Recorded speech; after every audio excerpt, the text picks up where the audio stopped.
Ever had a rough day and thought it can't get any worse? Well, medieval peasants would like a word with you back when kings ruled the land and dragons filled storybooks. Regular folks lived lives so wild and challenging that they'd make your worst day look like a luxury vacation. Because imagine living in a time when about 90% of people didn't even have basic things we take for granted. No electricity, no running water, and definitely no takeout delivery when you're too tired to cook. Just you, your family, and whatever. You could manage to grow or trade for these folks were probably tougher than any gym enthusiast you'll meet today, while we're busy counting steps on our fitness trackers. They were getting an all-natural full-body workout every single day, whether they wanted it or not. And trust me, there was no protein shake waiting for them after their workout. But despite having what we consider a pretty rough life, Medi peasants weren't sitting around feeling sorry for themselves. They created their own fun-built, tight-knit communities and probably had better social lives than some of us modern folks who spend our evenings scrolling through social media. I mean, when's the last time your entire neighbourhood got together for a feast, and no ordering from the same delivery app doesn't count? Life wasn't easy, but these people were incredibly resourceful. They had to be when you're living in a world without convenience stores or online shopping. You learn to make do with what you have. It's like extreme survival mode, but instead of lasting a few days like those TV shows, this was their entire life. Now that we've established how tough the life of medieval peasants were, let me tell you about their actual work, and boy did they work. The day kicked off before sunrise, which in winter wasn't too bad, around 7 a.m, but in summer we're talking 4 a.m. Wake-up calls and you thought your morning alarm was brutal. A medieval peasant's work schedule would make today's hardest jobs look like a vacation. They didn't just do one job, they had to be farmers, carpenters, shepherds and blacksmiths all rolled into one. You know how we have that saying, jack of all trades? Well, these folks invented it because if they didn't know how to do something, they'd better learn fast or go hungry. The farming year was divided into specific tasks that had to be done at exactly the right time. Spring meant ploughing. And we're not talking about sitting in an air-conditioned track row here. 2 oxen pulled a heavy wooden plough, while the peasant had to use all their strength to keep it straight and at the right depth. Fun fact, it took about 8 oxen to plough 1 acre of heavy soil in a day. If you lost an ox, you were in serious trouble. Kind of like losing your car and your job, all at once. Summer brought its own challenges from sunrise to sunset. Peasants would be out in the fields weeding because one patch of weeds could ruin an entire crop. They didn't have fancy weed killers either. Either just their hands and maybe a simple tool. Every single weed had to be pulled out by hand. My back hurts just thinking about it. And let's not forget about the constant battle with pests. No pesticides meant you had to get creative. Some peasants would actually hire children to run through the fields, making noise to scare away birds. It was probably the medieval equivalent of a summer job, except instead of flipping burgers you were running around yelling at crows. But medieval peasants actually invented many of the farming techniques we still use today. They figured out crop rotation way before scientists could explain why it worked. They'd plant wheat one year, then barley, then leave the field empty, called fallow, to let it recover. It's like they were the original agricultural scientists, just without the lab coats and clipboards. Fall was harvest time, and this is when things got really intense.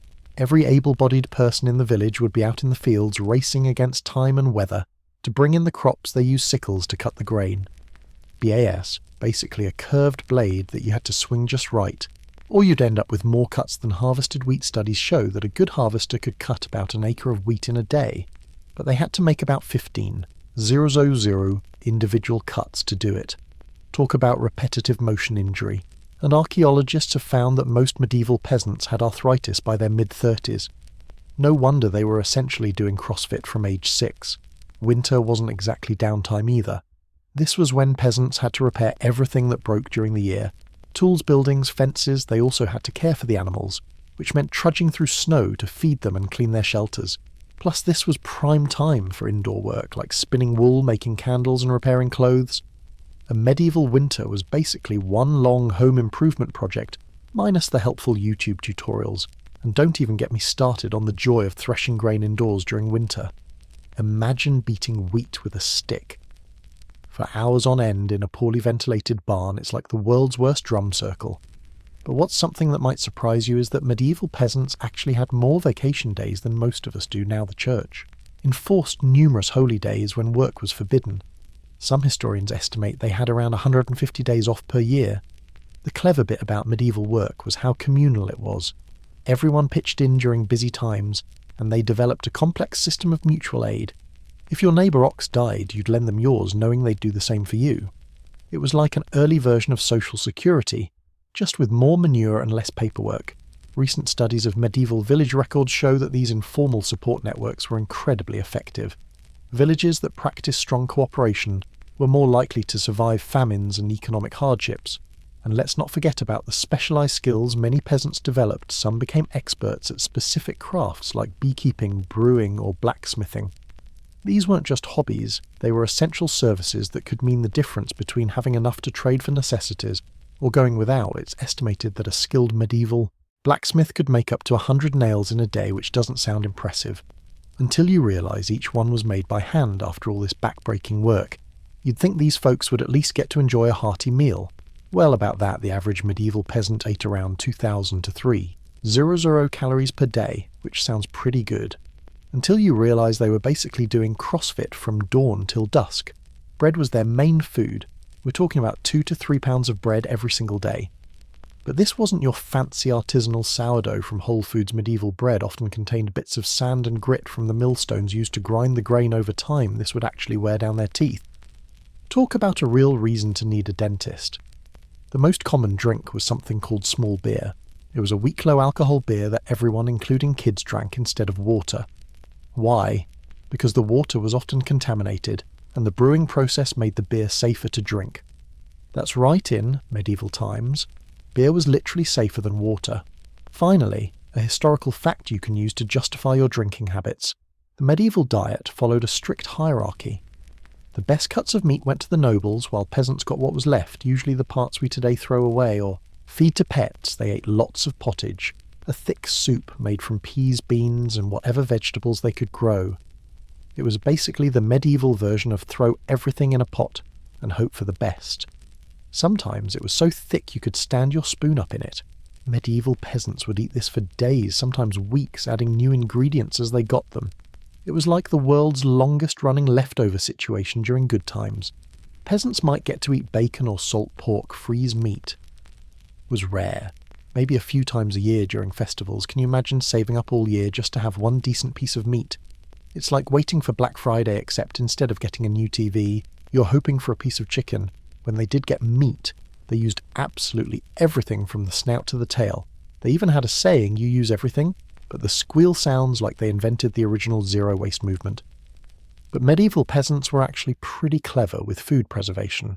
They had to be. One bad harvest could mean starvation. They developed amazing techniques for smoking, salting, and fermenting food. They could keep cabbage edible through winter by turning it into sauerkraut. They dry peas and beans until they were hard as rocks.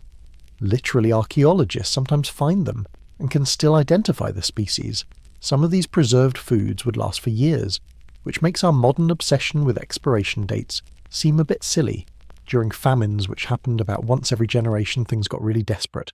Historical records show people eating bark clay and even leather shoes. There's a record from the Great Famine of 1315 to 1317 where people were caught stealing unbaked dough from bakeries because they couldn't wait for it to cook.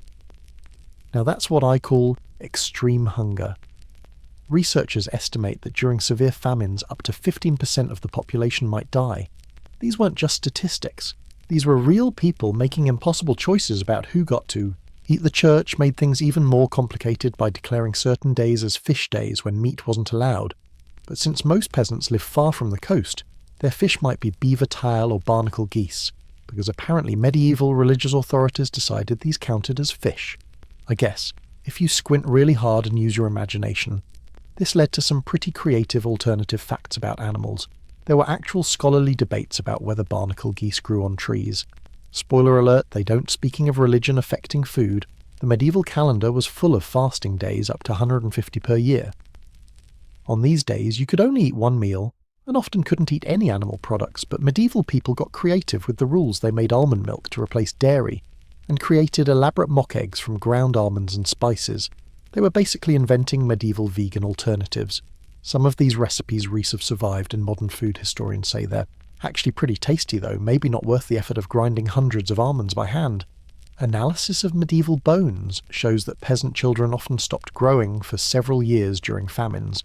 When food became available again, they'd start growing again. Their bones literally tell the story of feast and famine.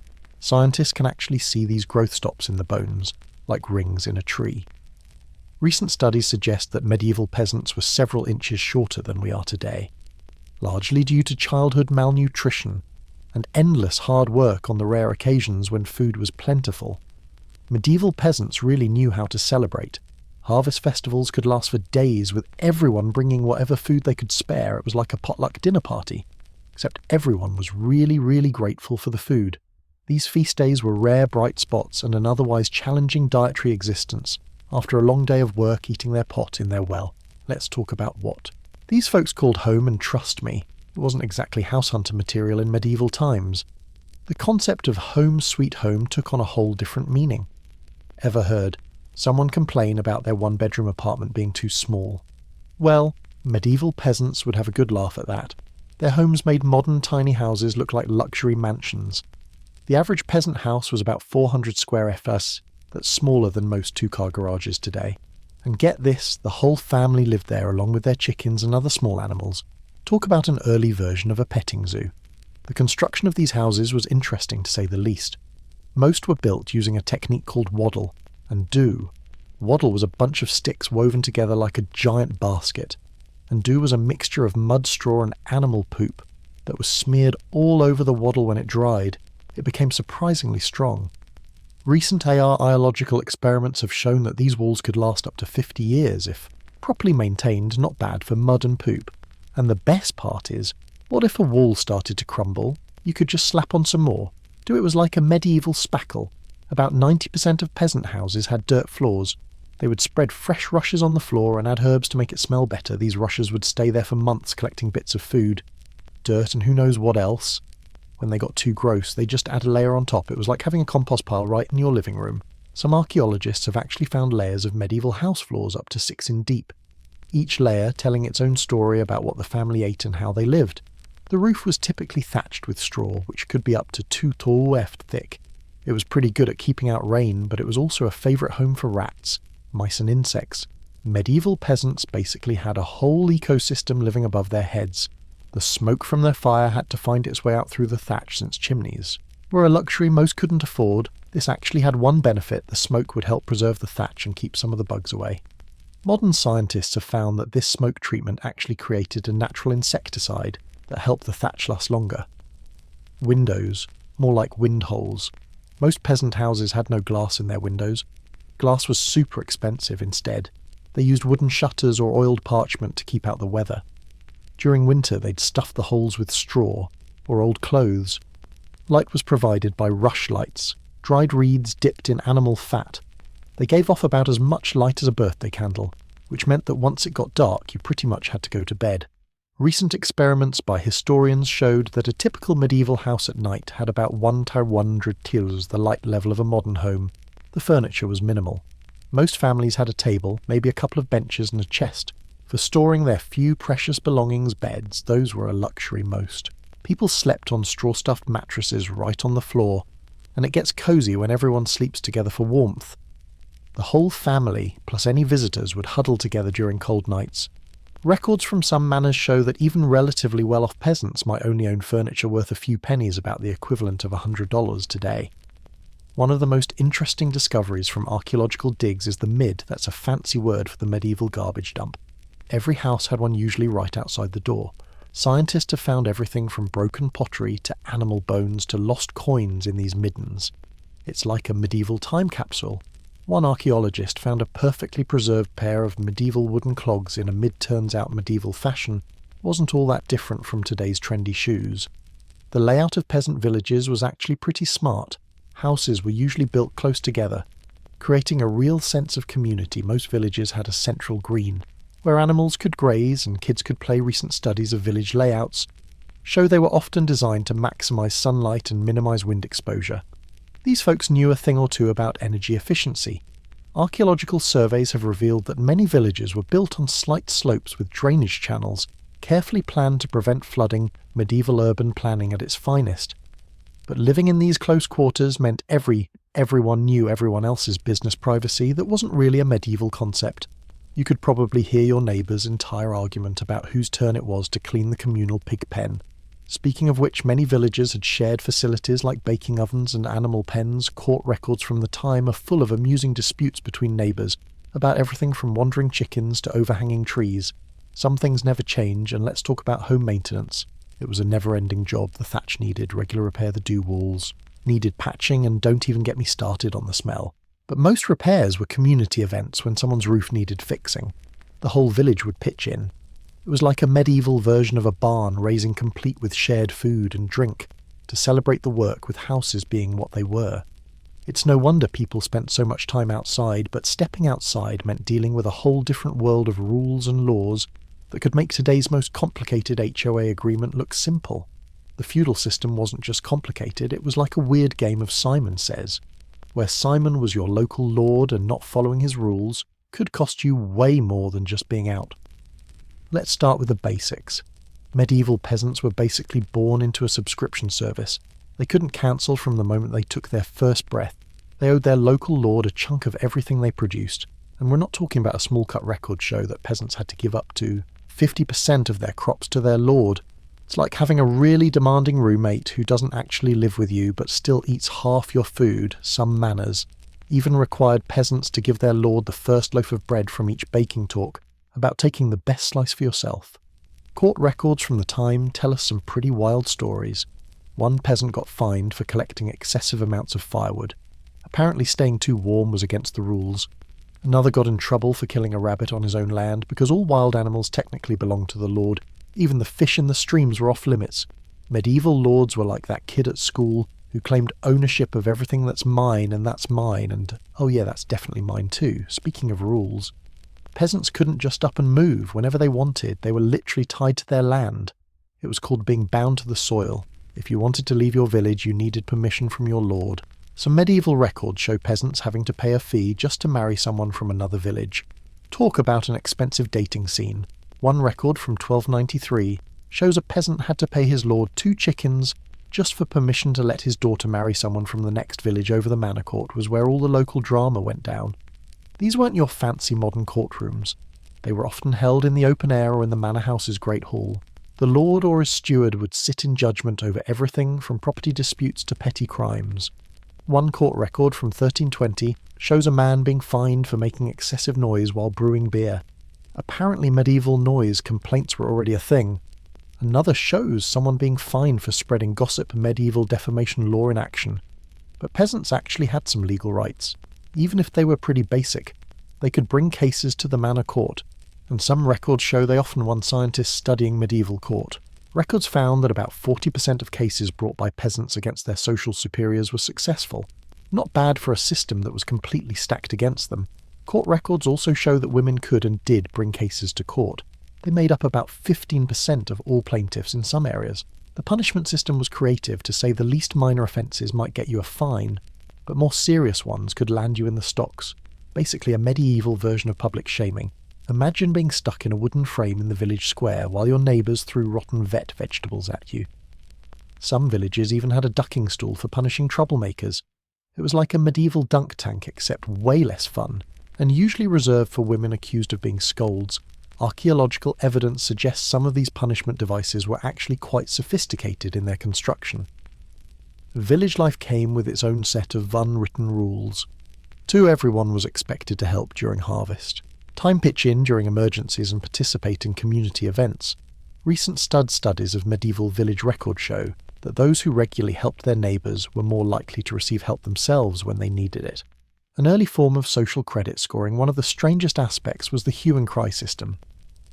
If you witnessed a crime, you were legally required to start yelling about it and chase the criminal. Everyone who heard you had to join in. Court records show people actually getting fined for not participating in these medieval flash mobs of justice. In one village record show, a man was F2 pennies, about $50 in today's money, for not joining a chase after hearing the hue and cry, probably the most expensive missed workout ever. The most bizarre laws often involved animals. If an animal killed someone, it could be put on trial. Yes, you read that right. There are actual records of pigs being tried for murder, complete with defence attorneys. One famous case from 1386 involved a pig that was dressed in human clothes for its trial. They even gave it a little jacket, probably to make it look more respectable in court. These animal trials weren't just for show, they were considered serious legal proceedings with detailed records kept of the evidence and verdicts. Speaking of questionable legal practices, it's probably a good time to talk about medieval medicine and healthcare, and trust me, you'll wish you had today's healthcare system. After hearing this, if you hate going to the doctor, now you would have loved being sick in medieval times. Their medical knowledge was a wild mix of superstition, guesswork, and things that sound like they came from a Halloween prank gone wrong. Medieval doctors had a real thing for blood, specifically getting it out of you. Got a headache? Let's drain some blood. Stomachache? More bloodletting. Stubbed your toe? You guessed it, time to break out the leeches. These doctors believed that all illnesses came from having too much of certain bodily fluids, and bloodletting was their favourite way to fix the balance. One medical text recommended removing up to 1/5 of blood at a time. That's like giving away 3 blood donations at once. Records show that some people had bloodletting done monthly, just to stay healthy. But peasants rarely got to see these qualified doctors. Instead, they relied on local healers and herbalists. These folks actually knew their stuff. When it came to plants, recent studies have shown that about 80% of medieval herbal remedies had genuine medicinal properties.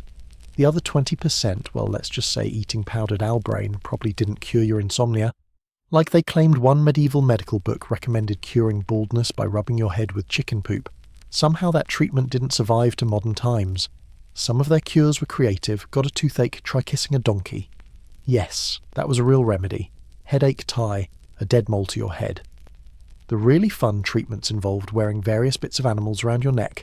Everything from dried frog to fox teeth. It was like medieval jewellery, just grosser and smellier. One popular cure for rheumatism was to carry a potato in your pocket until it rotted. At least that one was relatively harmless. Archaeologists studying medieval bones found that some peasants actually survived brain surgery. They've discovered skulls with perfectly round holes that had healed over, showing the patient lived for years.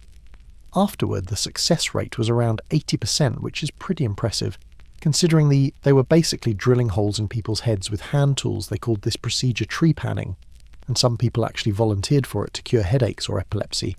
When the Black Death hit in 1348, things got really interesting. Doctors came up with all sorts of bizarre protective gear, including these crazy beak-shaped masks filled with herbs. They looked like scary bird costumes, but the herbs actually helped a bit. Some of them had natural antiseptic properties. Not that it helped much against the plague, but at least they smelled nice while running. Away from infected people, some towns tried to fight the plague by banishing cats, which actually made things worse because rats multiplied without their natural predators. Speaking of the plague, one popular treatment was to cut open a live pigeon and strap it to the patient's feet. The theory was that the pigeon would draw out the disease. Spoiler alert, it didn't work, but it probably kept the patient in bed, who's going to walk around with dead pigeons strapped to their feet. They had an oddly specific belief that red objects could cure fever. Some doctors would wrap their patients in red blankets or make them stare at red objects for hours. Women often served as healers in peasant communities, and they were actually pretty good at it. They knew which herbs could ease pain, help wounds heal, or bring down fevers. Archaeological evidence shows that many women healers kept detailed records of their treatments and success rates. But here's the catch: if they were too good at healing, they might get accused of witchcraft. Talk about a tough performance review. Medieval surgery was basically carpentry, but with people, most surgeons were also barbers. Yes, really. That's why barber poles are red and white, representing blood and bandages. They had a saying, fast is good, faster is better. That's because they had no anesthesia except alcohol, and maybe a stick to bite on. Archaeological evidence shows some surgeons could amputate a limb in under 3 minutes. They even had specialties. Some barber surgeons were known specifically for removing bladder stones, which they could apparently do in under 2 minutes. But it wasn't all bad. They did have some smart ideas. Honey was used as an antiseptic on wounds, and it actually worked. Modern science has proven honey has natural antibacterial properties. They also used mouldy bread on infections, accidentally discovering penicillin about 800 years before Alexander Fleming. Some healers even figured out how to set broken bones pretty well. Archaeologists have found medieval skeletons with perfectly healed fractures despite all this. Medieval peasants weren't much shorter lived than people in ancient Rome. If you made it past childhood, you had a decent chance of reaching 60 or 70. Maybe there's something to be said for kissing donkeys. After all, studies of medieval graveyards showed that about 10% of the adult population lived past 60, not too shabby, considering their medical care consisted largely of bleeding and weird animal parts. But staying healthy wasn't just about medicine, it was also about having fun, and medieval peasants knew how to party in ways that would make modern festival goers look tame between all the hard work and crazy medical treatments. These folks definitely knew how to let loose. The medieval calendar had about 50 holidays per year. That's way more than we get now. Sure, most of them were religious festivals, but medieval people turned pretty much any excuse into a party. Take May Day, for example. This wasn't just your average spring celebration. It was like Coachella, a carnival, and a village-wide dating app all rolled into one. Young people would go in the woods, which basically meant sneaking off to flirt. While others danced around the maypole, fun fact, some mapes were so tall they had to be permanently planted in the village green. One record from 1343 mentions a maypole in London that was taller than the local church steeple. The church wasn't too happy about these celebrations. There are countless records of priests complaining about ungodly behaviour during May Day festivities. Medieval sports were intense football. It wasn't played on a neat field with rules. It was played through the entire village, with hundreds of players, and pretty much no rules except get the ball to your end of town. Records show entire villages getting banned from playing because too many windows got broken. One game in 80 ended with 3 deaths, and a burned-down house makes modern soccer hooligans look tame. They also had this crazy game, called throwing, where you tried to hit a rooster with sticks, thankfully that one didn't survive to. Modern times music was everywhere in medieval life. You didn't need fancy instruments. People made music with whatever they had. Spoons, pots, even bones became instruments. Archaeological digs have found tons of simple flutes made from animal bones. They've actually recreated some of these instruments, and surprisingly they sound pretty good. Professional musicians called minals would travel from village to village sharing news and songs. They were like medieval radio stations on legs drinking games. Oh yeah, they had those too. One popular game involved everyone drinking from a communal bowl without spilling. If you spilled, you had to drink more as punishment. Talk about a win-win situation. Taverns were such an important part of village life that some manors actually required them to stay open. Records show that some villages had 1 tavern for every 20 household medieval people took there. Social drinking, seriously, the biggest parties were usually wedding celebrations. These could last for days. Everyone in the village would contribute food and drink, and the whole community would join in. They had some wild traditions too, like mock weddings where men would dress as brides and women as grooms. One account from 1375 describes a wedding party where the guests played hot cockle, basically a game where you get blindfolded and have to guess who just hit you. Archaeological evidence shows that some villages had special buildings just for hosting these celebrations. Medieval peasants actually invented a lot of the games we still play today. Chess, backgammon, and even card games were super popular, though their version of cards looked pretty different. One deck from 1440 shows kings riding unicorns and queens fighting dragons, way cooler than our boring modern cards. They also played dice games, but with a twist. Some dice from archaeological dig show they were loaded. Medieval gamblers were just as crafty as modern ones. Special celebrations marked the changing seasons. Harvest festivals were particularly wild. Once all the crops were in, villages would hold huge feasts called harvest homes. Everyone would eat, drink and dance until they couldn't stand up. Records from one manor show they went through 100 gallons of ale in a single harvest celebration. The lord was expected to provide most of the drinks. Finally, a perk of feudalism.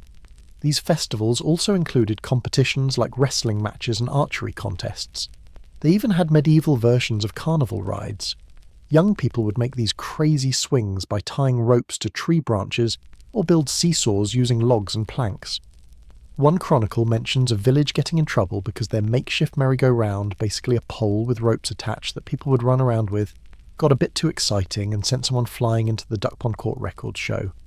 Regular complaints about these homemade amusements. Apparently medieval health and safety regulations were pretty loose, but not all entertainment was wild parties.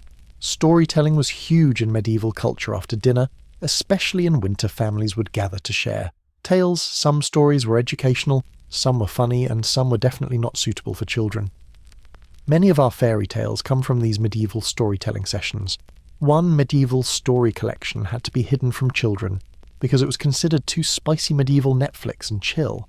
Anyone speaking of relationships, you won't believe the wild world of medieval dating and marriage. You might think medieval romance relied on love at first sight across market squares, but courtship was way more complicated than that.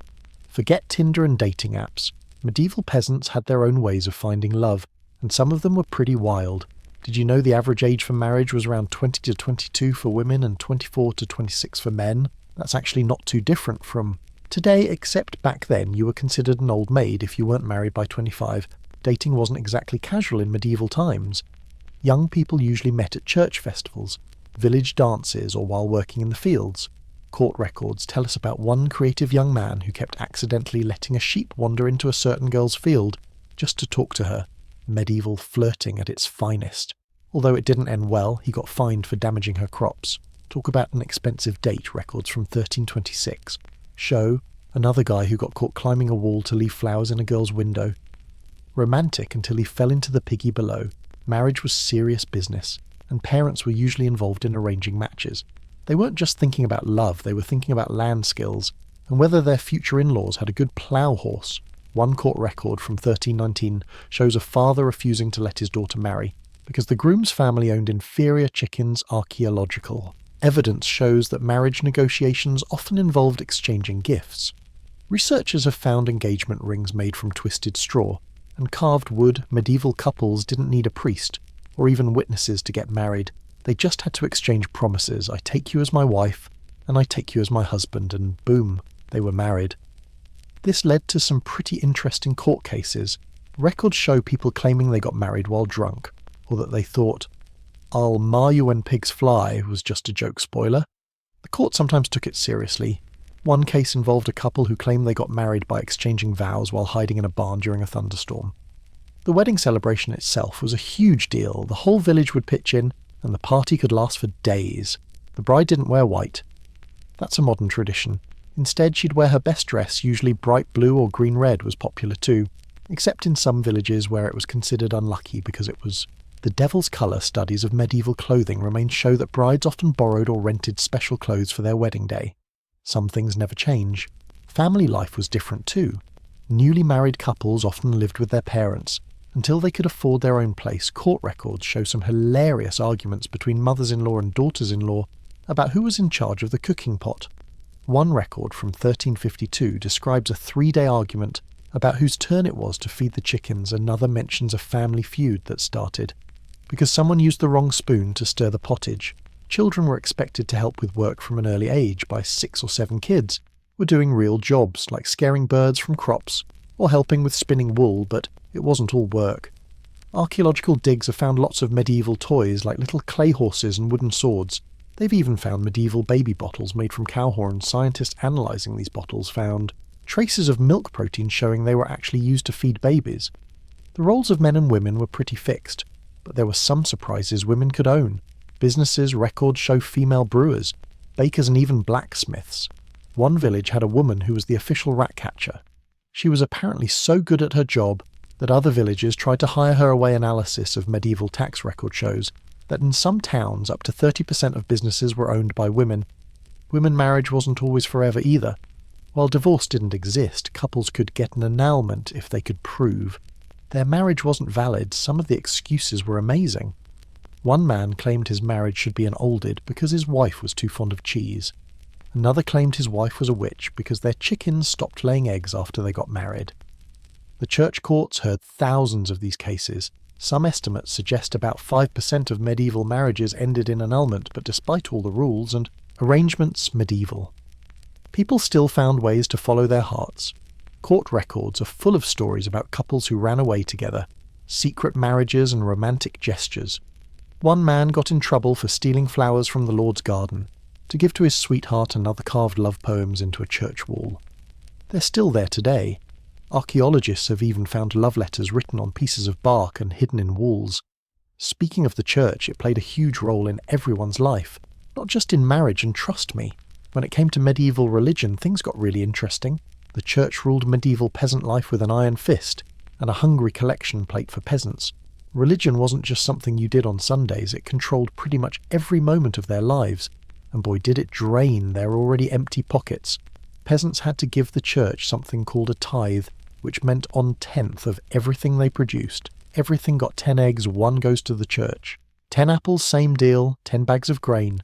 Yep, the church gets 1 for peasants who barely had enough to eat. This was a huge burden.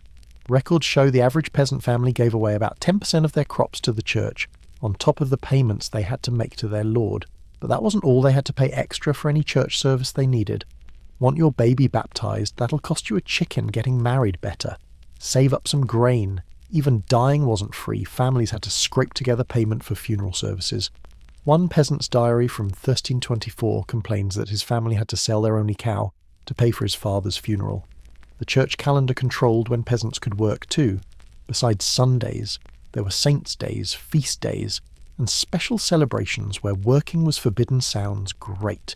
Until you realised no work meant no food, but you still had to give the church its share court records, show peasants getting fined for trying to harvest on holy days even when rain threatened to ruin their crops. One desperate farmer got caught picking peas on St. Mark's Day.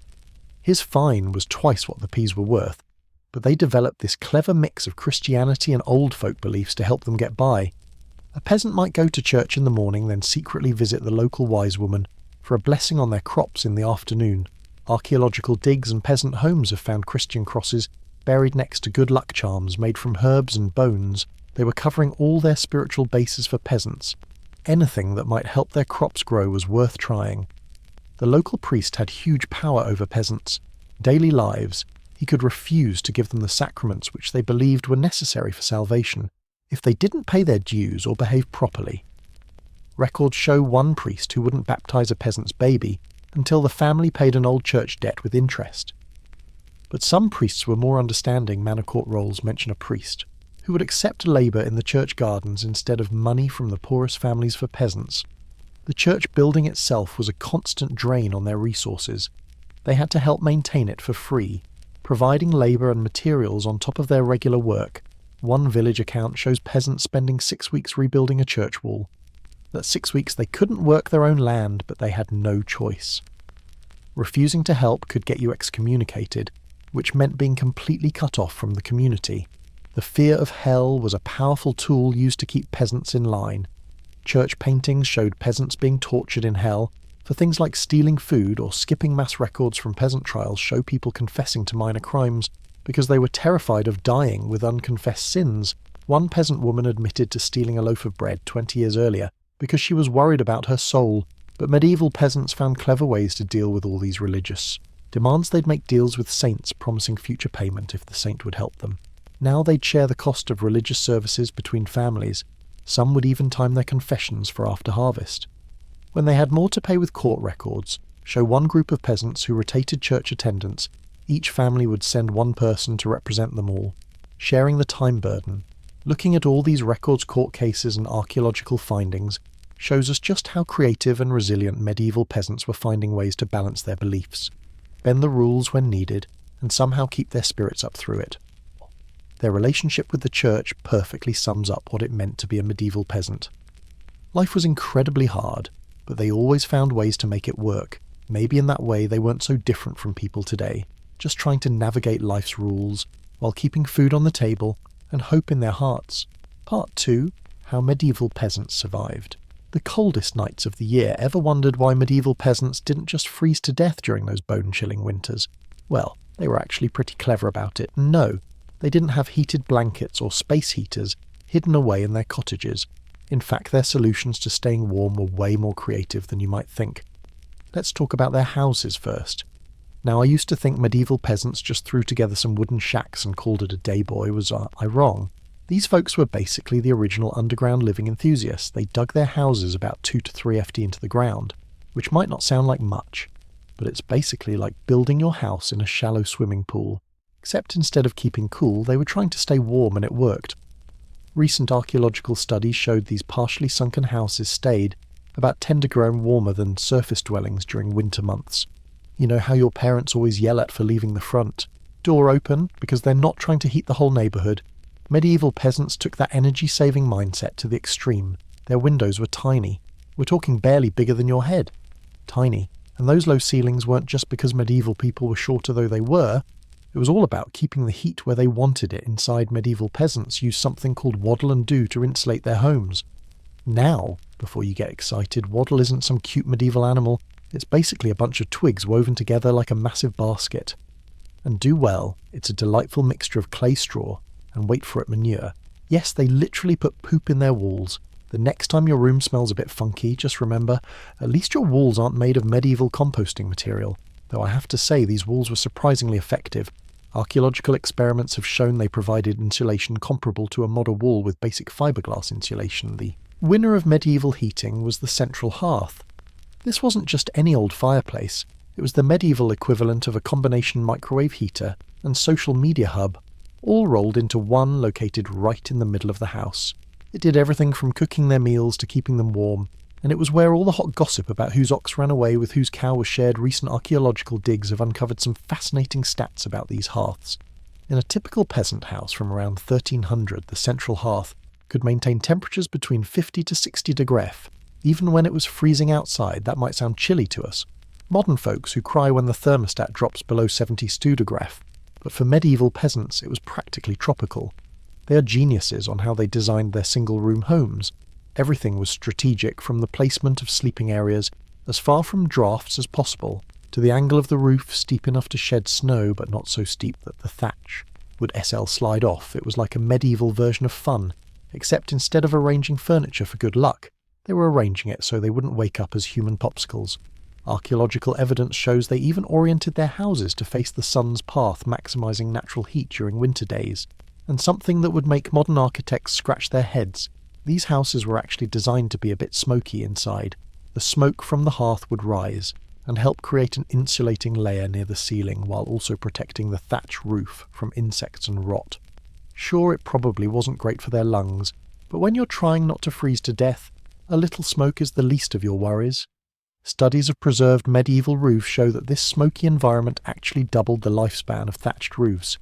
Some clever archaeologists recently found evidence that peasants would actually modify their home.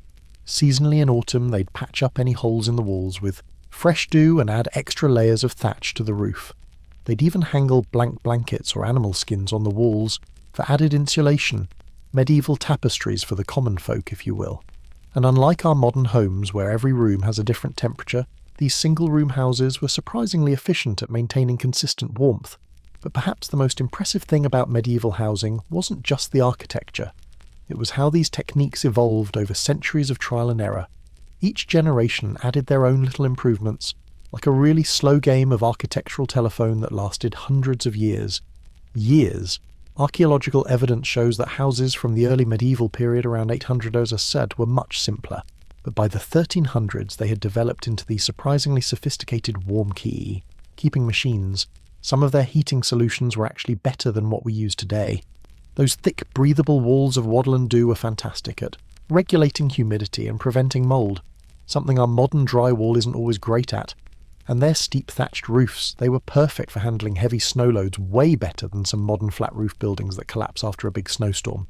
But living in a medieval house wasn't all cosy fires and clever design. The smoke from the hearth would make your eyes water.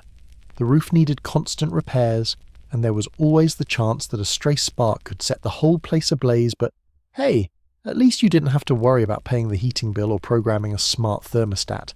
Speaking of daily life in these houses, you wouldn't believe the incredibly precise schedule medieval families followed to make the most of their home's features. Their daily routine was like a perfectly choreographed dance timed exactly with the sun's movement and the day's temperature changes. You'd think medieval peasants just woke up whenever they felt like it and went about their day. Randomly wrong, their schedule was so precise, it makes my attempts at time management look like a toddler trying to organise a birthday party. The golden hours were between 10 a.m. and 2 p.m. What medieval folks called high sun. This wasn't because they were late risers who enjoyed sleeping in. No, this 4-hour window was when temperatures peaked, and everyone in the village coordinated their most important work during this time. Manor Court records from 1267 show that villages actually fined people who didn't stick to these communal work hours in winter. Talk about strict scheduling, and you thought your school's tardy policy was harsh. One village in northern England even had a system where repeat offenders had to donate extra firewood to the community stockpile. Now, recent studies of medieval manor records show that villages developed what historians call frost watches. Different families would take turns keeping the communal fires going throughout the night. Each family had their assigned nights marked in the manor rolls right next to their tax obligations. Miss your turn at frost watch. That'll be 1 chicken or 3 dozen eggs as a penalty. Medieval peasants didn't mess around.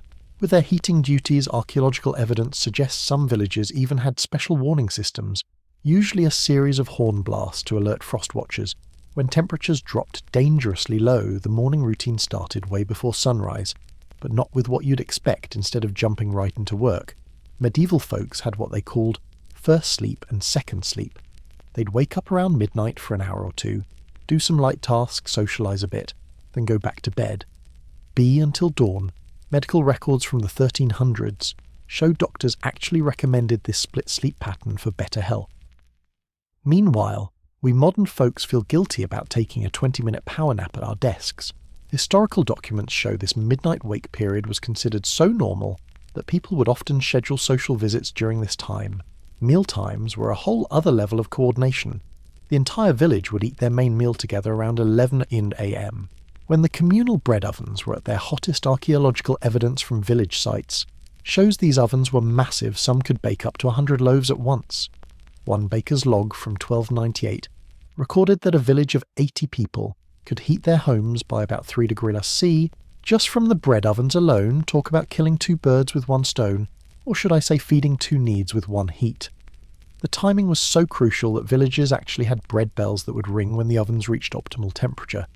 The afternoon had its own clever timing tricks between 2 p.m. and sunset work moved indoors. This wasn't because medieval peasants were lazy, it was a pure survival strategy. Court records show villages actually had official cold watchers who would monitor temperatures using primitive but effective methods, like watching how quickly water froze in clay pots when these watchers gave the signal. Everyone knew it was time to head inside where the day-stored heat could be put to good use. Some villages, even Dev, developed a point system. You'd lose points for being caught working outside after the cold warning. And too many lost points meant extra community service duties. You know those people who always complain about meetings that could have been? Emails. Medieval peasants would laugh at our inefficiency. They had something called twilight councils, community meetings held in the largest house in the village. Right. As the sun was setting, this wasn't just about saving daylight. The body heat from dozens of people gathered together could raise the temperature of a large room by up to 5 degrees Celsius. Now that's what I call a productive meeting.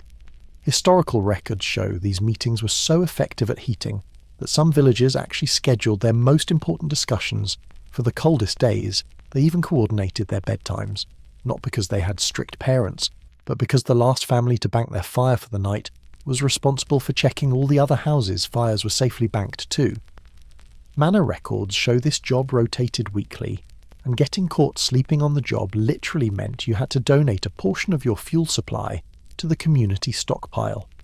One particular record from 1289 mentions a man who fell asleep during his fire-checking duties and had to give up half his winter firewood as punishment. These medieval communities had some pretty incredible methods for preserving their food through the winter months. Their storage techniques were just as sophisticated as their timing strategies, and some of them might surprise you. Medieval peasants would have crushed it on those survival TV shows their food preservation techniques were so smart that modern scientists are actually studying them. Just don't tell Gordon Ramsay about some of their methods. He might have a meltdown though, honestly. Their preservation skills might even impress him, once he got past all the dirt. Let's start underground. Medieval peasants had these brilliant storage pits that kept temperature steady at around 40 degrees year-round. Recent archaeological digs found thousands of these pits across England. They were basically the medieval equivalent of your refrigerator's crisper drawer. Except they actually worked. One village in Yorkshire had over 200 storage pits for just 50 families. That's 4 personal underground fridges per household. And here we are, fighting over fridge space with our roommates. Archaeological analysis shows these pits were so well designed that they maintained more stable temperatures than some. Modern root cellars, they turn their vegetables into natural thermometers. Root vegetables like carrots and turnips were placed in specific spots within these pits. If the carrots started showing signs of frost damage, they knew they needed to add more insulation. If they started sprouting, they needed better ventilation. A medieval manuscript from 1283 actually lists different vegetables in order of their cold sensitivity. It's like a primitive temperature monitoring system, but with turnips instead of technology. Recent studies of these manuscripts reveal they had identified over 20 different vegetable varieties with varying cold tolerances. Now about that hay, everyone keeps talking about Medieval peasants didn't just use it for their animals, they wrapped their houses in it like a giant winter coat. But the genius move is that they stored this insulating hay in layers around their food storage areas. Archaeological evidence from a 13th century village shows they created what scientists now call thermal gradient zones. Each layer of hay reduced the temperature fluctuation by about 2 degrees. 3 layers of hay meant your food storage stayed 6 degrees more stable. Not bad for people who never took a physics class. Modern experiments recreating these methods have shown they're nearly as effective as some modern insulation materials. The snow trick is where things get really interesting. Most people today run inside when it snows, but medieval peasants ran outside with their storage containers. They'd pack snow against their food storage areas in carefully calculated layers. Studies of preserved medieval storage structure show they could maintain temperatures of 35 to 30 degrees for weeks after the snow melted by using this method. One particularly well-preserved site in northern England showed evidence of snow pits that could keep food cold until May. That's some serious medieval air conditioning. The layout of these snow pits suggests they understood principles of thermal mass, centuries before the concept was formally defined, but the winner of medieval food preservation were the underground storage systems from the 1200s. These weren't just holes in the ground, they were engineering masterpieces. Archaeologists found storage pits with multiple chambers, each one designed for different types of food. They had drainage systems that would make a modern plumber impressed airflow channels that work like natural ventilation, and even primitive humidity control using clay pots filled with water. Analysis of soil samples from these pits shows they maintained humidity levels between 85 to 95% perfect for long-term vegetable storage. Some of these storage systems were so effective that when archaeologists excavated them in the 1960s, they found preserved seeds that were still viable. After 700 years, the scientists actually managed to grow medieval turnips from these seeds. I bet those were the most historically significant turnips ever served in a university. Cafeteria DNA analysis of these ancient seeds has helped scientists understand how medieval crops differed from modern varieties. The preservation methods weren't just about keeping food cold, though medieval peasants had this whole system of rotating their stored foods based on temperature changes. They'd move roots and vegetables between different storage zones. Like they were playing some complicated game of chess. Manor records from 1292 show detailed instructions for this rotation system. It's basically a medieval version of those cooking shows where they have to quick-fire reorganize a pantry, except failing means you might not eat in February. The records even include penalty systems for families who didn't follow the rotation schedule. But my favourite discovery has to be the fool's test. According to manor court records, villagers would assign someone to taste a tiny bit of stored food every few days if they got sick. Well, let's just say it wasn't the most popular job in the village. They even had a rotation system for this duty, kind of like jury duty, but with more potential stomach aches. One record shows a tried to get out of this duty by claiming he had already died from bad turnips. Medieval humour. Folks' historical documents suggest this testing system actually saved many villagers from foodborne illnesses. During harsh winters, these preservation techniques weren't just random lucky guesses. Manor records show they kept detailed notes about what worked and what didn't, passing this knowledge down through generations. We found preservation guides from the 1200s that read like scientific journals, complete with observations about temperature timing and storage conditions. They might not have had thermometers, but they sure knew their stuff about keeping food fresh. All this careful food preservation meant they needed some serious cooking skills to turn their stored ingredients into actual meals, and let me tell you what they did with these preserved foods in their medieval kitchens would put some modern cooking shows to shame. The science behind medieval food was absolutely genius. These people were professional calorie counters before it was cool, except instead of trying to lose weight, they were trying not to freeze to death, and they were surprisingly good at it. Medieval doctors actually prescribed specific foods for winter survival. Records from the 1300 show they recommended eating between 4,000 to 5,000 calories daily during the coldest months. That's more than what Olympic swimmers eat today. But here's the catch. They had to get those calories from food that could last through winter without spoiling. My local supermarket can barely keep bananas fresh for a week. But these folks had winter food storage down to a science medical text from the period show. They understood the connection between caloric intake and body temperature with remarkable accuracy. The star of medieval winter cuisine was pottage. A thick stew that stayed simmering in the pot for days, sometimes weeks. Every time someone got hungry, they just throw more ingredients in. It was like the world's longest-running crockpot meal. Archaeological analysis of medieval cooking pots shows traces of meals that kept going for up to 3 weeks. Modern food, safety inspectors would have a heart attack, but medieval peasants had figured out that the constant simmering actually killed harmful bacteria. Recent studies of these cooking methods show they were surprisingly effective at maintaining food safety. The magic happens when they know how they layered flavours and nutrients. Manor records from 1286 show a village near York had specific rules about pottage ingredients. The bottom layer had to be root vegetables for steady energy. The middle layer needed beans or peas for protein, and the top layer was whatever grains they had left for quick energy. It was basically a medieval food pyramid in a pot. Scientists studying these recipes found they provided a perfect balance of complex and simple carbohydrates for sustained energy throughout the cold days. Analysis of preserved pottage residues shows they were getting more balanced nutrition than many modern people. But the true medieval superfood fermented everything. They fermented grains into beer fruits, into wine, and vegetables into preserves that would make modern probiotics look amateur. One particularly detailed manor record from 1292 describes a special winter beer that was nearly as thick as honey and packed with calories. Modern recreations of this recipe showed it contained about 400 calories per pint. That's like drinking a cheeseburger. The fermentation process also created B vitamins that helped them fight off winter illnesses.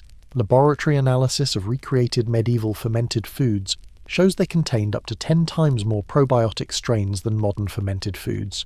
Medieval peasants might have had healthier gut bacteria than we do. Recent studies of preserved human remains from medieval villages show evidence of incredibly diverse gut microbiomes. All that fermented food and whole grain bread actually gave them better digestive health than many of us have today. Take that, modern kombucha fans.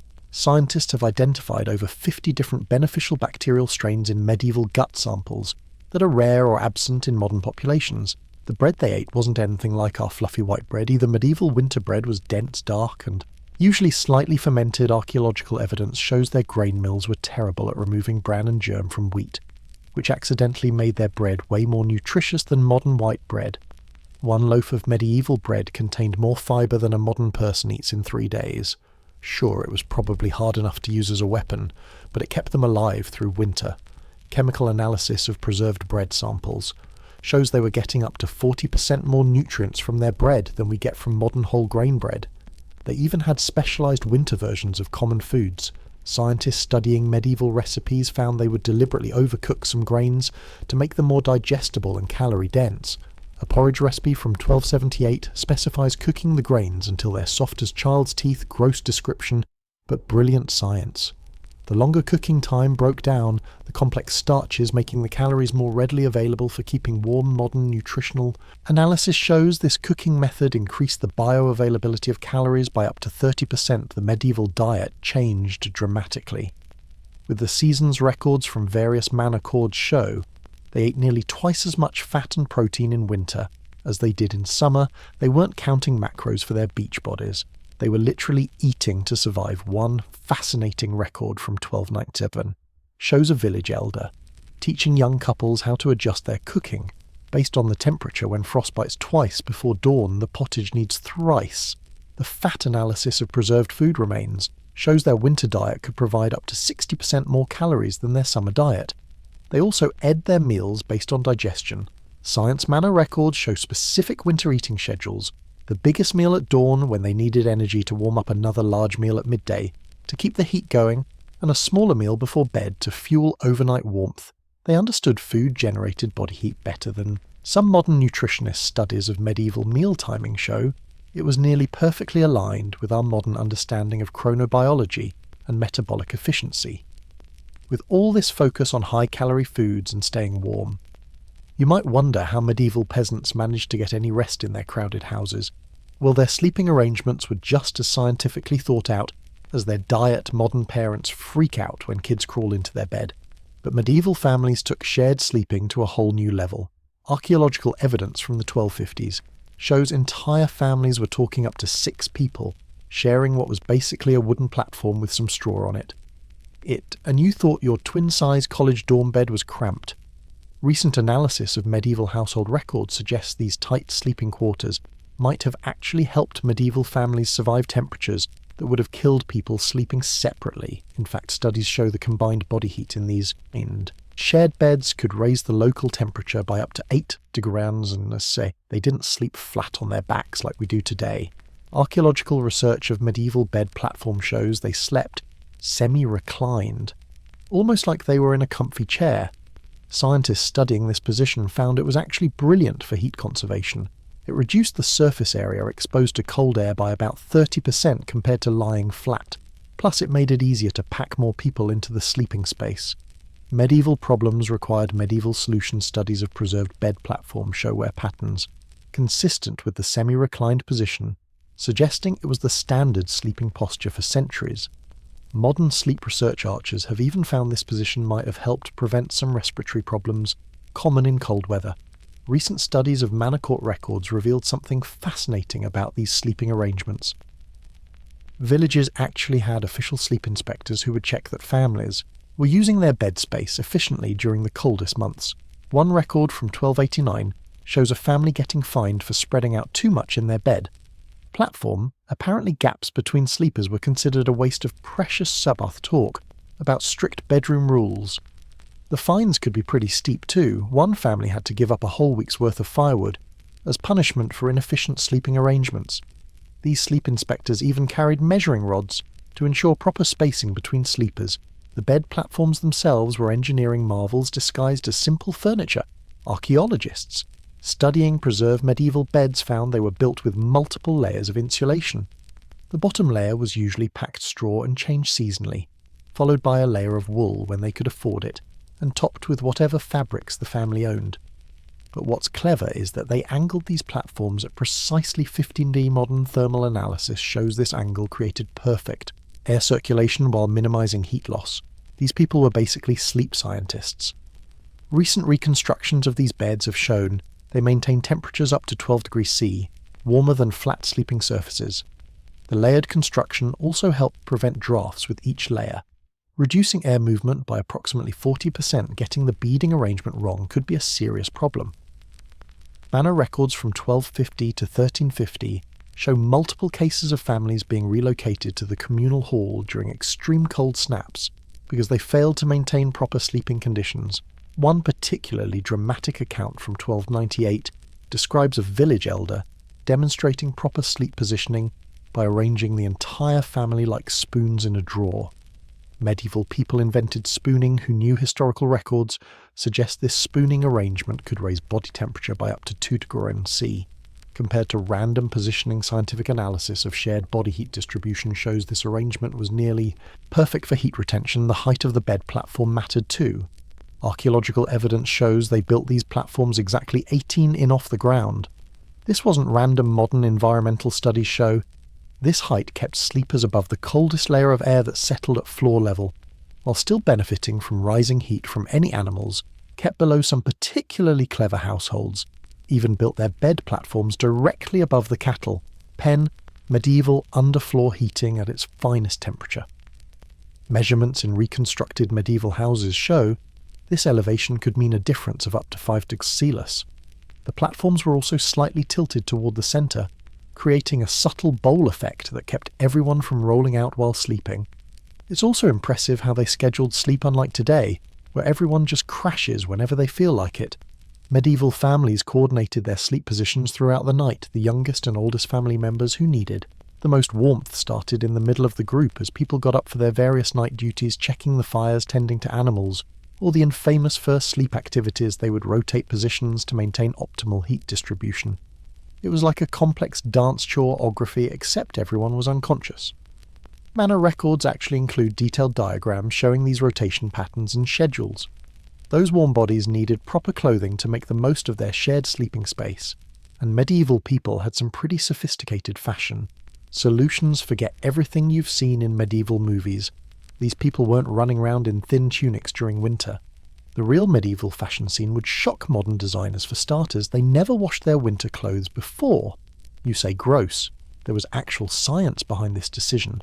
The natural lanolin in wool acts as a waterproofing agent, and washing removes it.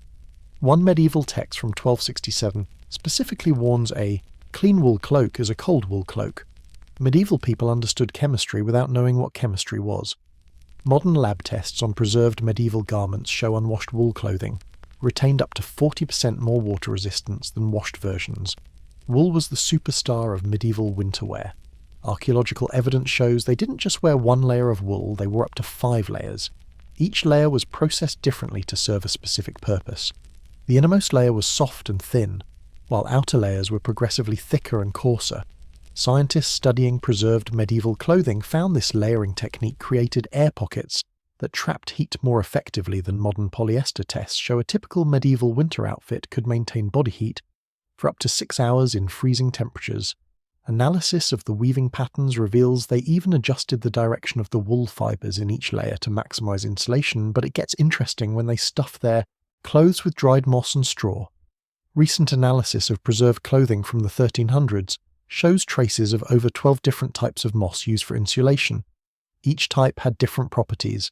Some were naturally antimicrobial, others were better at trapping air. Manor records even show villagers had designated moss collectors, who knew exactly which types to gather. One record from 1292 describes a heated argument between 2 villages over access to a particularly good moss-gathering spot. Medieval people literally fought over moss.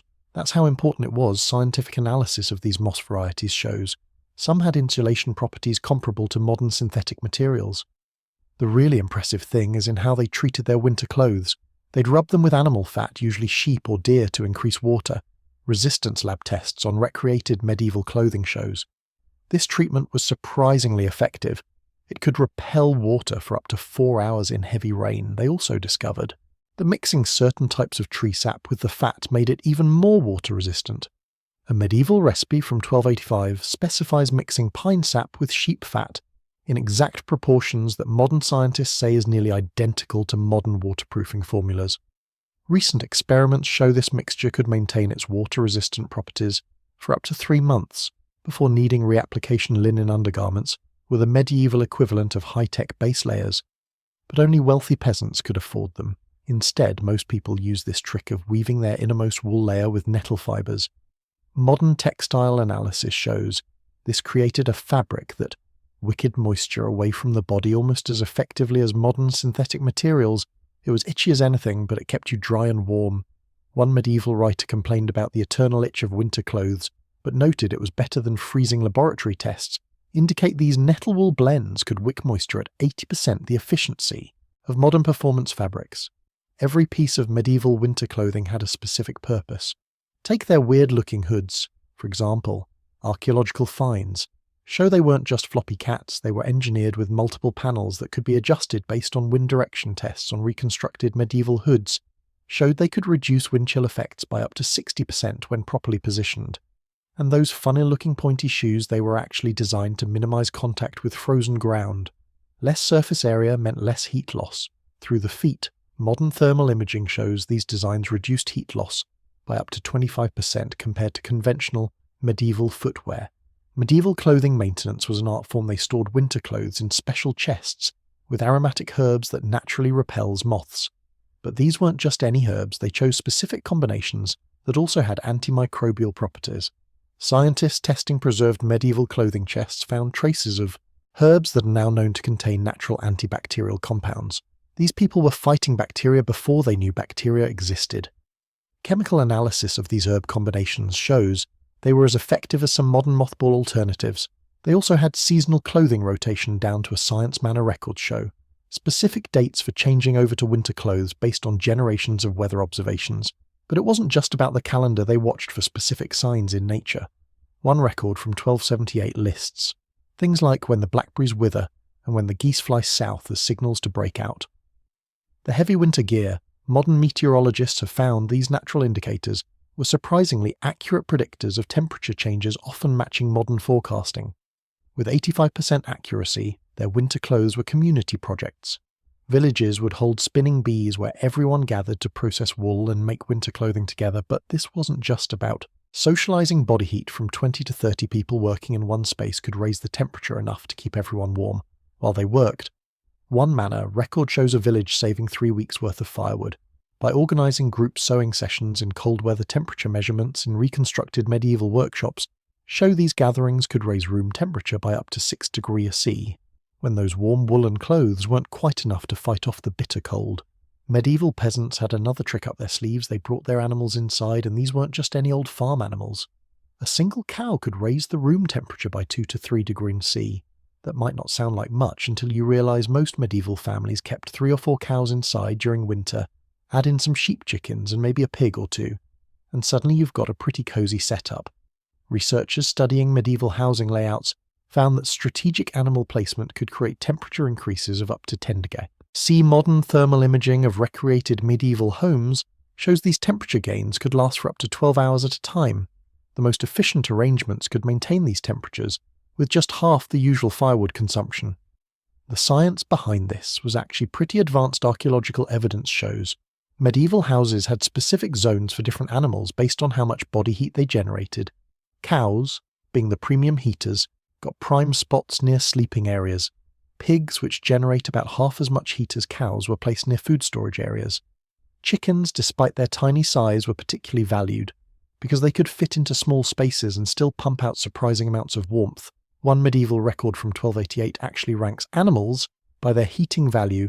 A cow was worth 4 sheep or 16 chickens in terms of warmth generation. Recent scientific analysis confirms these medieval heat calculations were remarkably accurate with modern thermodynamic studies, showing only a 5% variance from their estimations. But it wasn't just about the heat. These animals created what scientists now call a primitive greenhouse effect. Their breath and body heat would create warm, humid air that helped prevent the bitter cold from seeping in. Modern environmental scientists have recreated these conditions and found that animal ward medieval houses could maintain relative humidity around 60% perfect for preventing both freezing and mold growth. Your modern humidifier has nothing on medieval livestock. Lab tests show this humidity level also helped preserve wooden structures and prevented respiratory problems common in dry winter air. The combination of heat and humidity created a microclimate that could extend food preservation times by up to 3 weeks. It is really clever how they designed special winter quarters for the animals. Archaeological digs have uncovered evidence of raised platforms and specialized feeding troughs that kept animals in specific positions to maximize heat distribution. One particularly well-preserved site showed a system where cows were positioned, so their breath would create a warm air current flowing toward the family's sleeping area. These people were medieval HVAC engineers. Analysis of airflow patterns in reconstructed buildings shows these arrangements could increase effective temperature by an additional 2 to 3 degrees. Studies of preserved floor plans reveal they even accounted for seasonal wind direction. When positioning their animal pens, Manor Court records reveal some pretty interesting disputes about when inter-animal arrangements. One document from 1276 describes 2 families arguing over whose turn it was to host. The village's largest bull, apparently he was the premium heating unit in town. Another record shows a family being fined for trying to claim their skinny cow provided as much heat as their neighbours' fat one. They actually had standards for this stuff. Court records include detailed testimonies from animal heat assessors who would evaluate livestock for their warming potential. These assessors developed a sophisticated scoring system based on animal size, age and health that modern researchers find remarkably consistent with actual heat output measurements. The arrangement wasn't just random. Either scientists studying medieval floor plans found they positioned animals to create convection currents that would circulate warm air throughout the house. The animal's body heat would cause the air to rise, creating a natural circulation system. Tests in reconstructed medieval houses show this system could maintain temperatures above freezing, even when it was 10 degrees C outside. No wonder these arrangements were taken so seriously. They were literally life-saving modern air flow. Studies have revealed these medieval designs achieve 70% of the efficiency of modern passive heating systems. Some particularly well-designed houses could maintain stable temperatures for up to 18 hours without additional fuel, but keeping animals inside came with its own challenges. Medieval people developed sophisticated waste management systems that would impress modern farmers. They used layers of straw and ash to create composting floors that absorbed animal waste, while generating additional heat through decomposition. Recent analysis of preserved medieval floor layers shows this system could add another 1 to 2 degrees of warmth to the house. Talk about making the best of a smelly situation. Chemical analysis of these floor layers reveals they also produced natural antiseptic compounds that helped prevent disease. The layered composting system created a self-sustaining cycle that provided both heat and fertilizer for spring planting, the animals also needed to be fed and watered without letting all the warm air escape. Archaeological evidence shows they developed clever feeding systems using chutes and hatches that minimized how often doors needed to be opened. One particularly innovative design from a 1290s house shows a rotating feed box that could be loaded from outside and turned inward.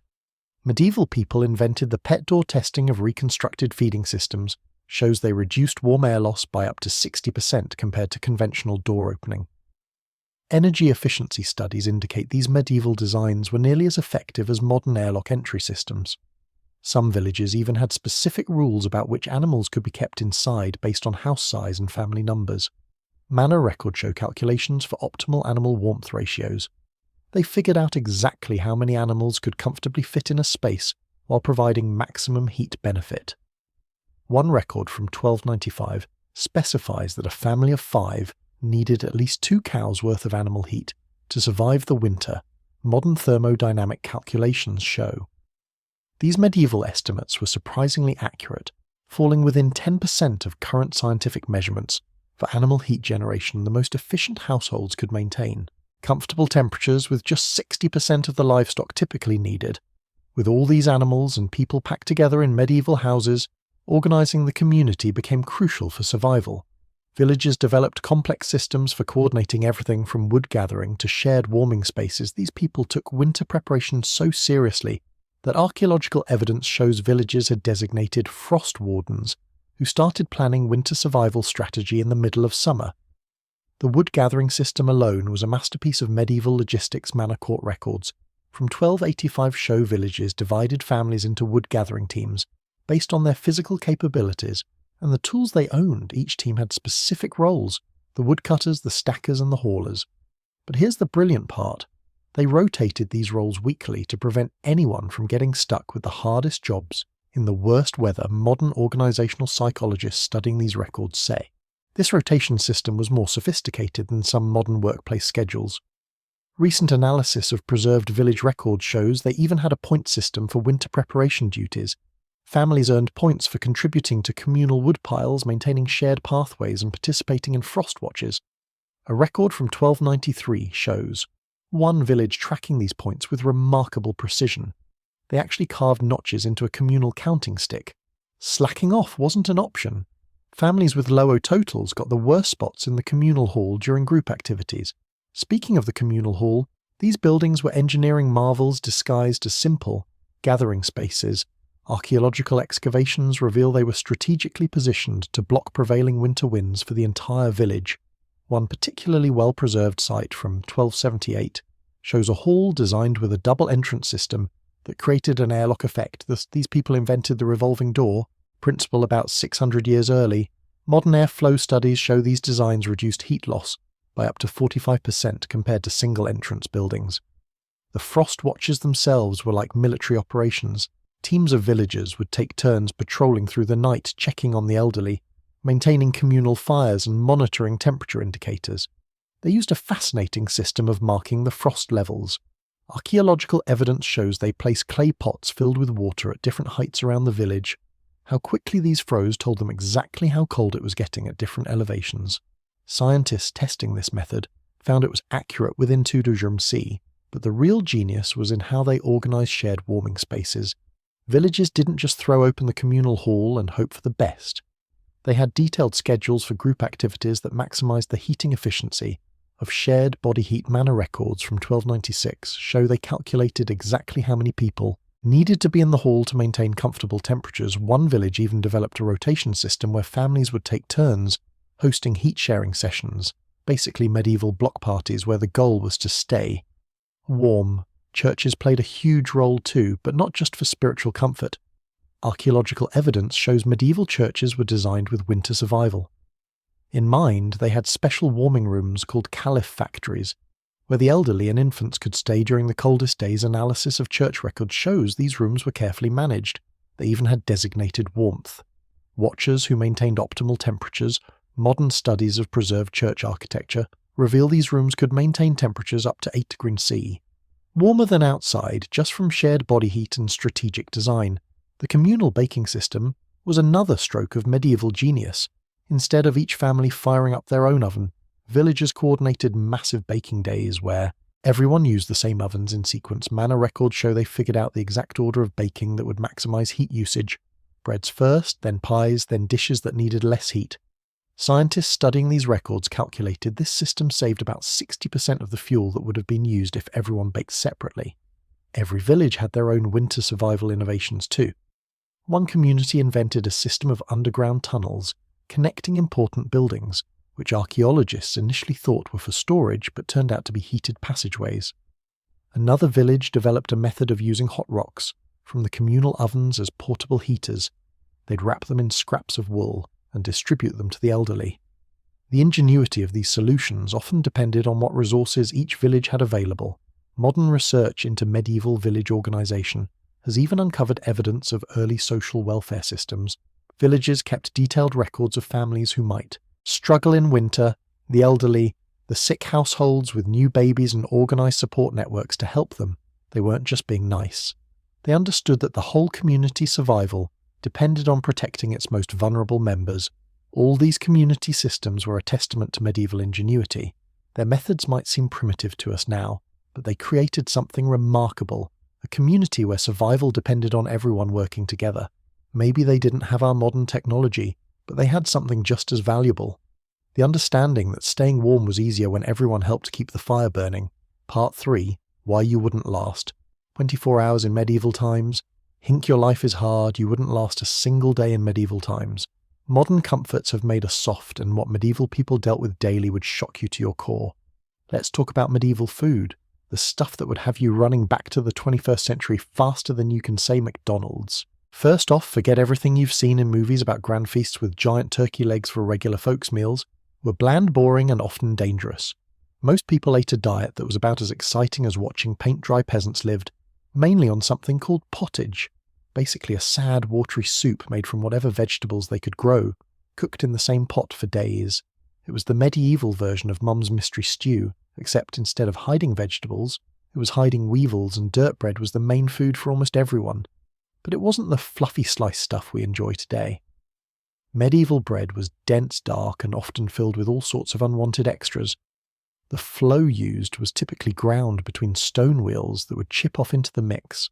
People back then had stronger teeth not from good genes, but from constantly chewing on what was basically rock-filled dough. Here's a terrifying fact. Much of the bread contained ergot, a fungus that grows on rye, ergot poison pooning, cause hallucinations, burning sensations, and sometimes death. Some historians believe ergot poisoning may have contributed to witch hunt hysteria, because entire towns would start hallucinating at once. Imagine thinking your neighbour is a witch, when really your baker just needed to clean his equipment. Meat was a luxury for most people when they did get it. It was often borderline rotten, because there was no refrigeration to mask the taste of spoiling meat. They used heavy spices if you could afford them. Otherwise you just held your nose and hoped for the best. The 5-sec rule in medieval times was more like the 5-day rule. The worst part, you couldn't even wash down this awful food with water because drinking it would make you sick. Most water sources were contaminated with human waste and other nasty stuff. Instead, everyone, including kids, drank beer or ale. Not the strong stuff we have today, but a weaker version that was safer than water because the brewing process killed germs. One study found that the average medieval peasant consumed about 8 pints of ale per day. Children as young as 5 regularly drank ale with every meal. Medieval kids didn't need to fake IDs to drink. They needed them to get water. Instead, fish was another common food, but usually preserved by drying or salting since fresh fish spoiled. Quickly, people living by the coast might get fresh fish, but for inland dwellers, fish arrived days or weeks old. The smell alone would knock you out by now. Your stomach is probably turning, which brings us perfectly to the next medieval horror. For the average person, going to the bathroom meant using a chamber pot. Basically, just a bowl or bucket kept under the bed. Once filled, you'd either empty it yourself or wait for someone to collect it. Where did they empty it? Usually right out the window and into the street.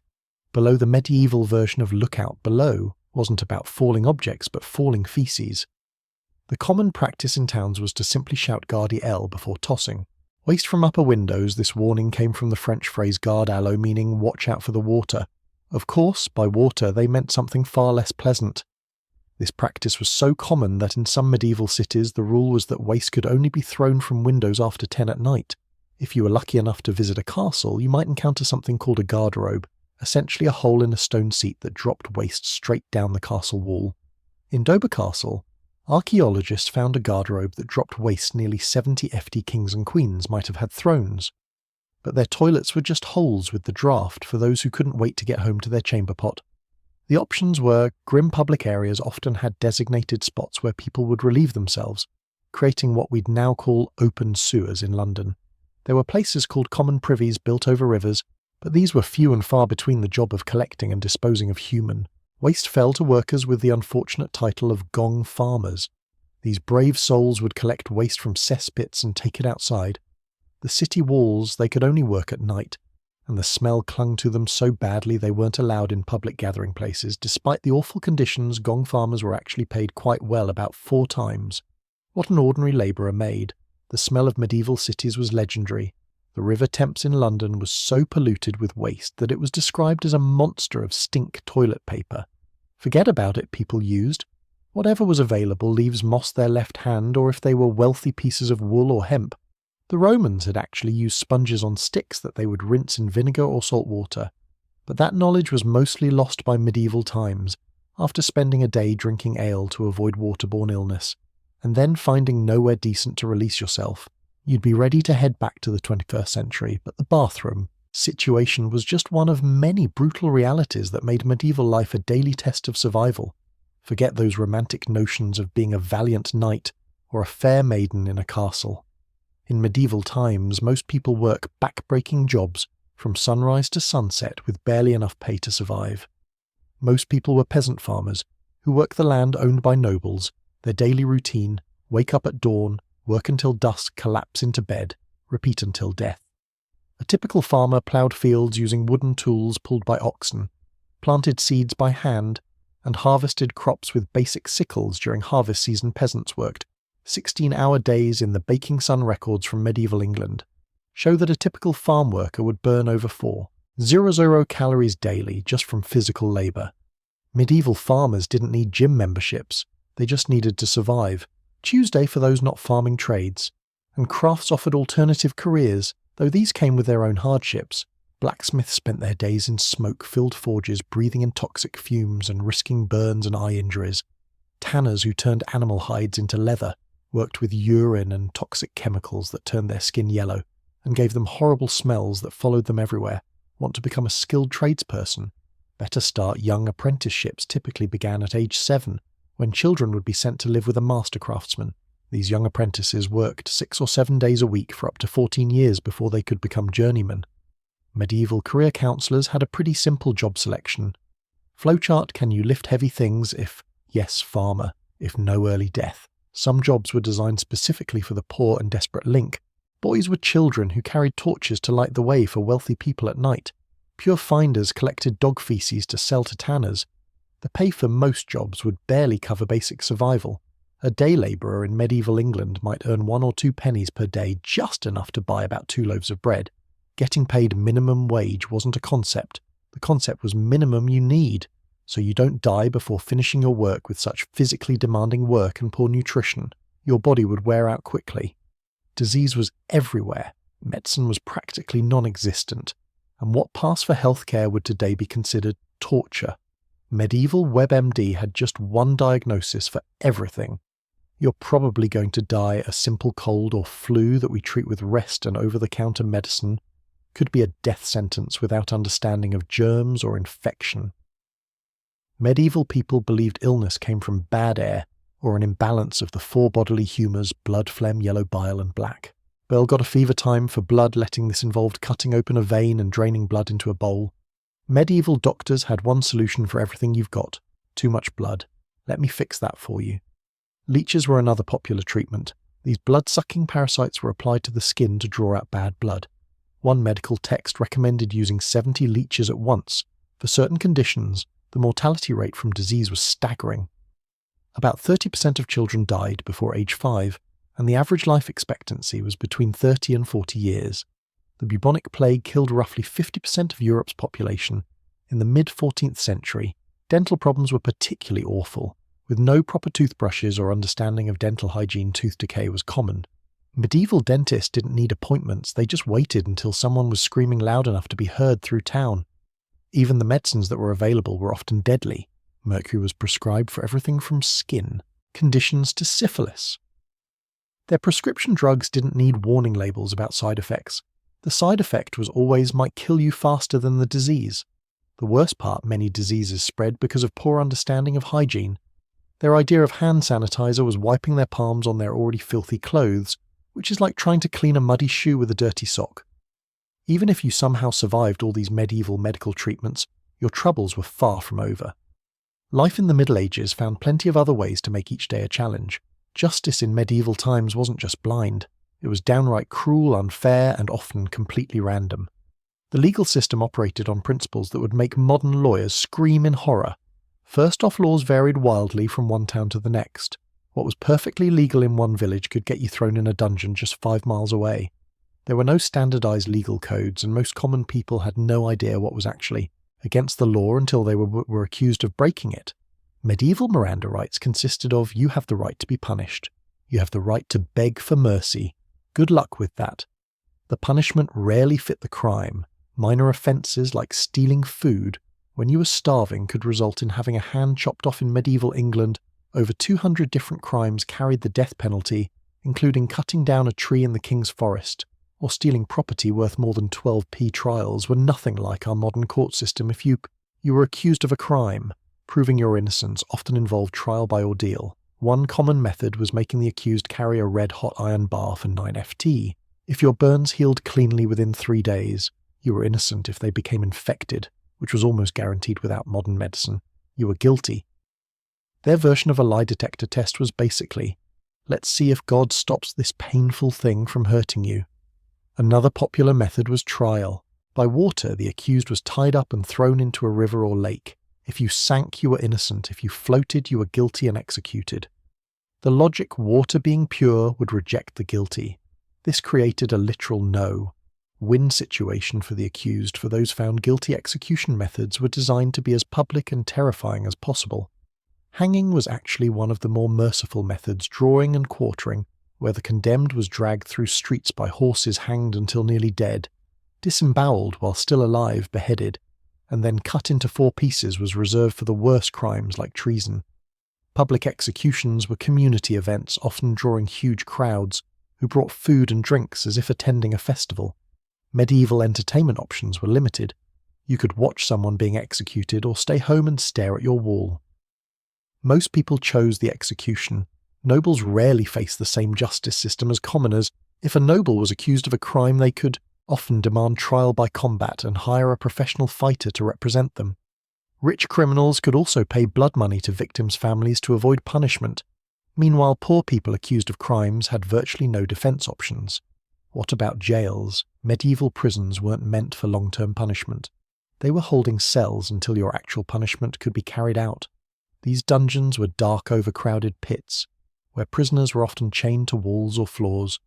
No food was provided by the state. Prisoners relied on family members to bring meals, or they simply starved.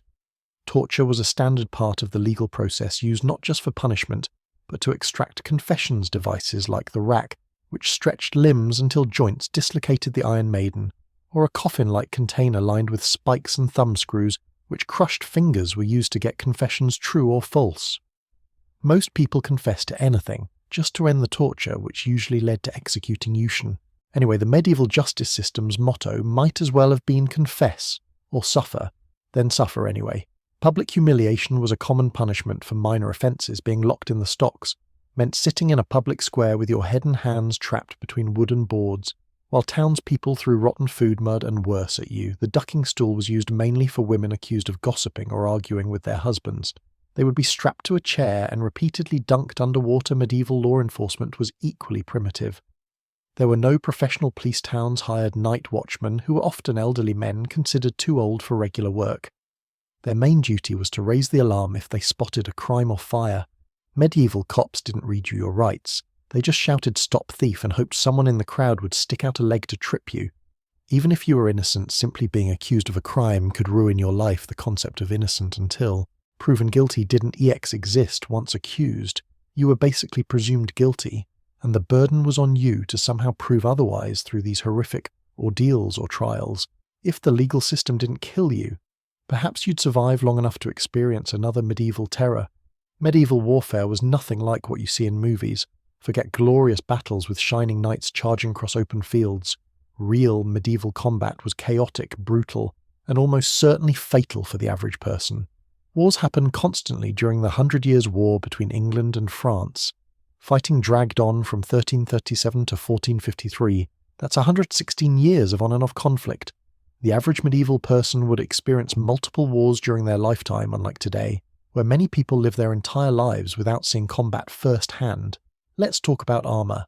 Only the wealthiest knights could afford full plate armour, which cost roughly the equivalent of a modern sports car. A complete set of plate armour represented about 2 to 3 years' worth of income for a skilled craftsman. Most soldiers wore padded cloth garments called gambin, perhaps, with a few metal plates sewn on, if they were lucky knights in shining armour, were the medieval version of people with expensive sports cars rare showing off, and probably compensating for something. What about weapons? Swords were expensive, and primarily used by knights and nobility. Common soldiers used spears, axes, or agricultural tools modified for fighting. The most feared medieval weapon was actually the longbow, which could pierce most armour at close range. English longbowmen trained from childhood, developing deformed skeletons from the physical stress of drawing 200 labid bows. Thousands of times medieval battles were incredibly lethal. At the Battle of Tonne in 1461, roughly 28,000 men died in a single day, about 1% of England's entire male population. Many froze to death in the snowstorm that accompanied the battle. Before they ever saw combat, battle wounds were almost always fatal due to infection. Even if they weren't immediately life-threatening for peasants, the worst part of a war wasn't even the battles, it was what armies did between fights. Medieval armies lived off the land, meaning they took whatever food and supplies they needed from local villages. This often involved burning crops, killing livestock, and destroying homes. Soldiers from both sides would ransack communities, leaving civilians to starve, the medieval version of support. Our troops meant, "Please don't take all our food and burn our houses." Sieges were particularly horrific when an army surrounded a castle or wall town. Those trapped inside faced slow starvation. During the Siege of Paris in 885 to 886, inhabitants resorted to eating rats, cats, and eventually each other's sieges could last months or even years. The Siege of Kind India, or modern Heraklion during the 1600s, lasted 21 years. The longest siege in history. Disease killed far more soldiers than actual fighting armies, created perfect conditions for illness. Thousands of men living in close quarters with poor sanitation, limited food, and contaminated water during the Crusades. European armies often lost half their men to disease before ever reaching their destination. Medieval army medics had 2 treatments: rub some dirt on it for minor wounds and prepare to meet your maker for everything else. Civilians caught in war zones faced terrible choices. Fleeing meant abandoning homes and possessions, possibly facing starvation on the road. Staying meant risking violence from passing armies. Women and children weren't spared. Medieval chronicles describe entire villages being slaughtered regardless of age or gender. If somehow you managed to avoid getting drafted into these bloody conflicts, survived the roaming armies, and didn't starve from war, caused famines, you'd still have to endure the general misery of everyday medieval life. The smell hit you. First, medieval towns are of human waste, rotting food, unwashed bodies, tanning chemicals, slaughterhouse remains, and smoke from countless fires without garbage collection, trash piled up on streets, or was tossed into the nearest river. Butchers dumped animal entrails and blood right outside their shops. The smell was so overwhelming that people carried small pouches of herbs called pianders to hold under their noses. The medieval version of air freshener was slightly less terrible smelling stuff. To mask the horrible smelling stuff, personal hygiene was practically non-existent. Most people bathed only a few times a year, usually in spring, and at the end of summer many believed that bathing opened the pores and allowed disease to enter the body. During winter months, people might go 4 to 5 months without washing. Headlight was so common that special combs for removing them were standard. Grooming tools. Medieval dating profiles would have included only moderate lice infestation as a major selling point. Clothing was uncomfortable, rarely washed and worn until it fell apart. Undergarments were made of rough linen that irritated the skin. Outer garments were heavy wool that itches constantly. Both rich and poor typically owned only 2 or 3 sets of clothes. Total shoes were made of thin leather with flat soles that provided no protection from the elements. The language barrier would be nearly insurmountable. Middle English from the 1400s sounds almost like a foreign language to modern English speakers. Common phrases like "Wyatt is thin," "Namer," or "What is your name?" would be incomprehensible. You'd struggle to understand others, and they'd think you were speaking gibberish. Privacy didn't exist. Most households consisted of one room where everyone ate, worked, and slept together. Beds were shared by multiple family members, and sometimes travellers would share beds with strangers in even wealthy homes had servants present at all times. Including during private moments, entertainment options were limited, and often violent public executions drew large crowds and were treated as festivals. Animal baiting, where dogs would attack chain bears, or bulls was popular. Less violent options included watching travelling performers or listening to BS tell stories. But these were infrequent treats. The social hierarchy was rigid and unforgiving. The feudal system meant everyone had a fixed place, and social mobility was nearly impossible. About 90% of the population were peasants, who owned nothing, and worked land belonging to nobles. Moving up in the station or changing occupations rarely happened. Knowledge was limited, and superstition filled the gaps most people believed in. Witches, demons, and magical creatures. Medical problems were attributed to evil spirits, bad air, or astrological influences. A solar eclipse could send an entire town into panic, believing the world was ending. Medieval fact-checking consisted of asking the oldest person in the village if they'd heard the same thing. Before communication was slow and unreliable, news travelled at the speed of a walking messenger or horseback rider. Information from 50 mil away might take days to arrive, and news from other countries could take months. If it arrived at all, by this point in our journey through medieval horrors, you'd be desperately searching for a way back to your comfortable modern life, with its antibiotics, indoor plumbing, human rights, and deodorant. The past may seem romantic in books and movies, but the reality of medieval life was a daily struggle that few of us modern humans could endure even for a day.